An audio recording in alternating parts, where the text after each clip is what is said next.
Yes, Kenya. Tamu sana, tamu sana, tamu sana, yes. The housing levy is getting more interesting and more confusing each passing day. At first, we were told it was to be 3%. Now we are being told it has moved from 3% to 1.5%. And we have been doing our calculations here. At 3%, it could have taken somebody earning 100,000 Kenya shillings per month, 50 years to raise 1.8 million.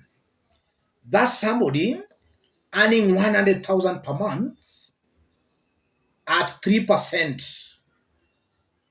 Right now at 1.5%, it will take somebody earning 100,000 Kenya shillings per month, 100 years to raise 1.8 million Kenya shillings. And I'm using that figure of 100,000 Kenya shillings for Kenyans to see clearly that this levy is not about hustlers getting houses. Because I don't believe there is any hustler in Kenya who is being paid 100,000 Kenya shillings per month. No hustler in Kenya is being paid that amount. Most hustlers are below 50,000 per month. I want us to dig deep into this, in which I'll explain why I strongly believe this levy is not about hustlers owning houses.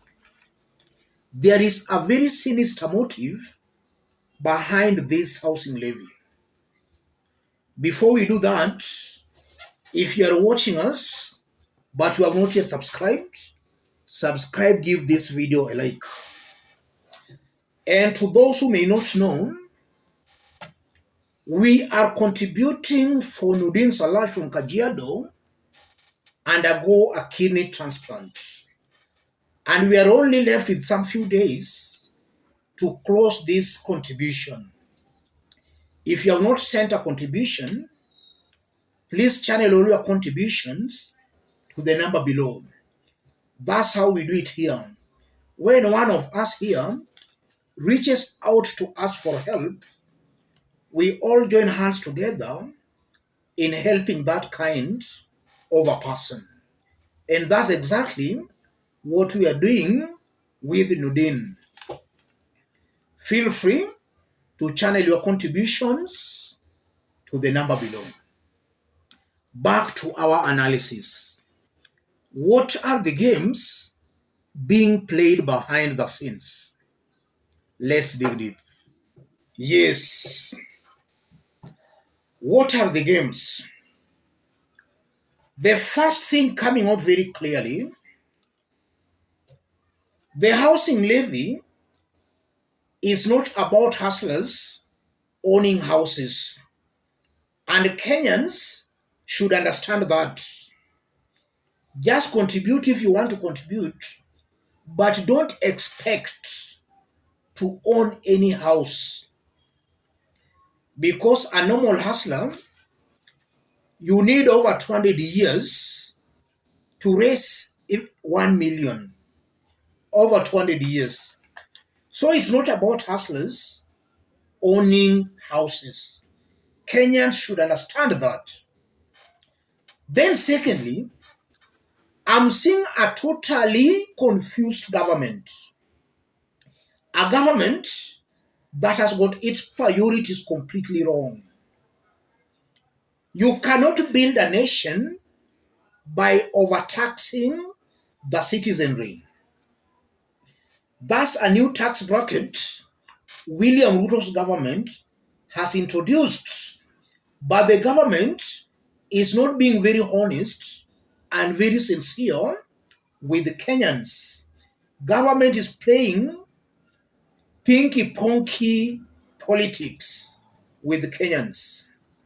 Instead of the government just being honest and telling Kenyans that because of what is happening, we are introducing a new tax bracket, the government is just taking Kenyans in circles.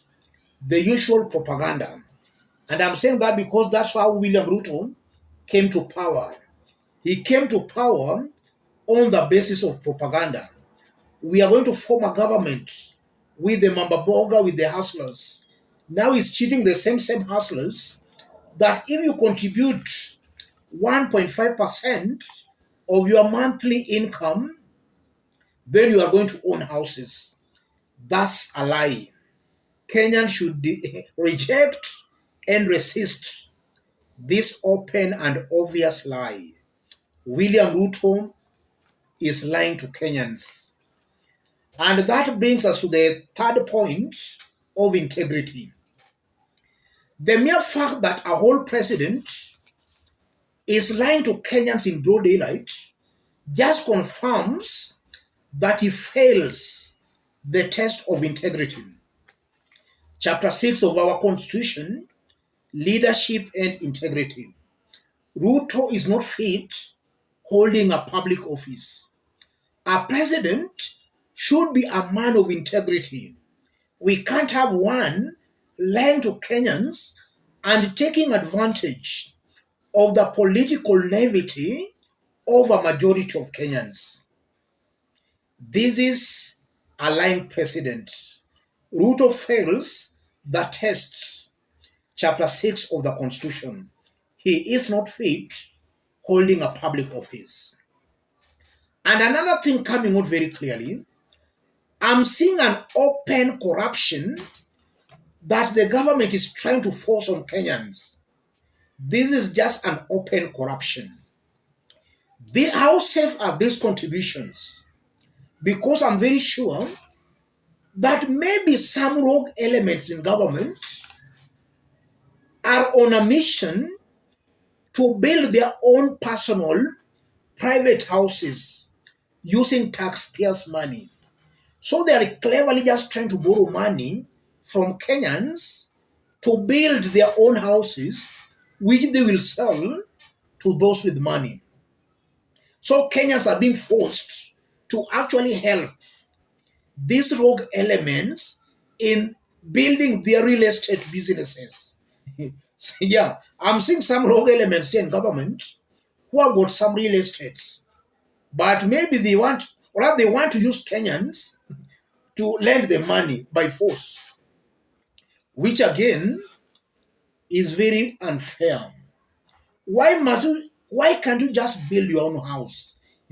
Just build your houses and then you sell them. Why must you force poor Kenyans to contribute for you to build your own houses, or rather to build your real estate business? This is very unfair, ladies and gentlemen. Even before I conclude, it's a fact that this is a government completely confused. Initially, they were saying 3% from somebody employed and then 3% from the employer. Right now, they have dropped the employer is now 1.5% of the employee. Total confusion. A government that makes hurried decisions without actually thinking or rather taking into consideration so many factors. Who came up with this kind? Who came up with this 3% in the first place? I'm seeing some individuals in government who are just making decisions maybe in their houses without consulting widely. And that's why now they are totally confused. At 1.5% is not, in fact, it will take centuries even for the funds to be enough to build the houses. So, in a nutshell, this is a scheme that has failed before it can even start. It has backfired badly. And the 1.5% has made it even backfire badly. If they were serious about constructing houses, maybe they could have maybe said it 50% of someone's salary, monthly salary. At 1.5%, this is a pyramid scheme, ladies and gentlemen. Let me stop it there. But just as I did indicate when we were starting, if you are watching us but you have not yet subscribed, subscribe, give this video a like. And to those contributing, we have very few days remaining. Be part of those contributing to help one of us here. Channel your contributions to the number below. So far, we've raised about 70,000, which is not bad considering the state of things in this country. Let's meet in our next analysis. Thank you. God bless you. God bless Kenya.